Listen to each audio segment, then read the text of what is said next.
Well, welcome back to our learning session. I hope you all had a wonderful breakfast and no one got too sticky from the syrup. This week we're going to make muffins and puppets. Let's start with the puppets.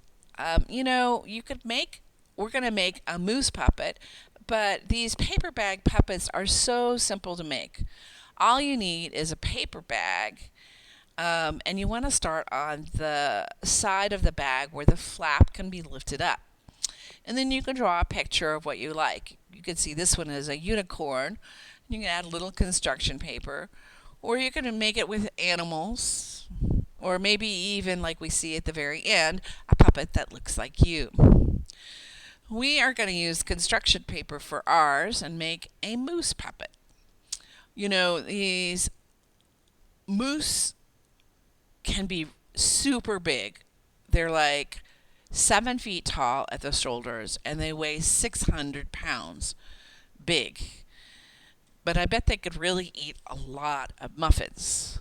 So we need you to get your crayons out and your glue stick, and we're going to make ourselves a moose puppet. The first piece, the fur, is going to get glued to the top of the flap. And on top of that, you're going to glue the face. And in the white paper, you're going to find 2 white ovals for the whites of the eyes. And you want to put them on the markings where you see it on the light tan paper. And then finish off the rest of the markings on the moose with your crayons. Now on the white piece of paper, you want to trace your child's hands and then cut them out. These are going to be the antlers like we see in the moose here. Kind of cool, huh? Well, in the book, there's a moose in the puppet show and there's a mouse in the puppet show. Well, mice are actually really tiny, so we thought ours should be too. So this is activity number 8. You're going to find the materials in a Ziploc bag marked 8. The body should be glued under the flap, like we're seeing here. And then there are tons of little pieces. You want to first put the head on top of the flap, and you can see how the nose goes over it, and then add the other little pieces. The whiskers, the pink nose, the 2 gray ears, the 2 pink inner ears, and of course you can draw eyes on it or anything else you think a mouse needs. I think these are absolutely adorable, and I can't wait to find out what kind of show your child puts on with the mouse and the moose.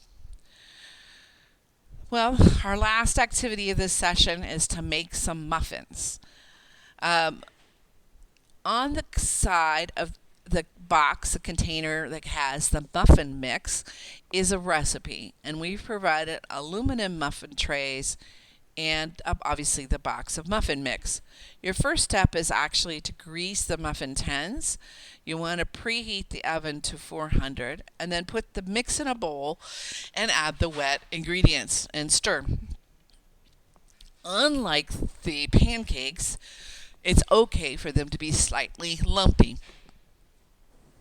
You want to bake according to the directions. Now, many people eat these with butter or even honey or jam. I like them cold, hot, but they're really good cold too.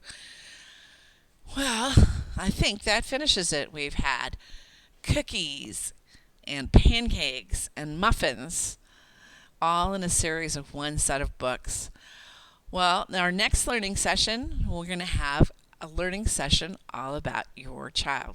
Until then, enjoy.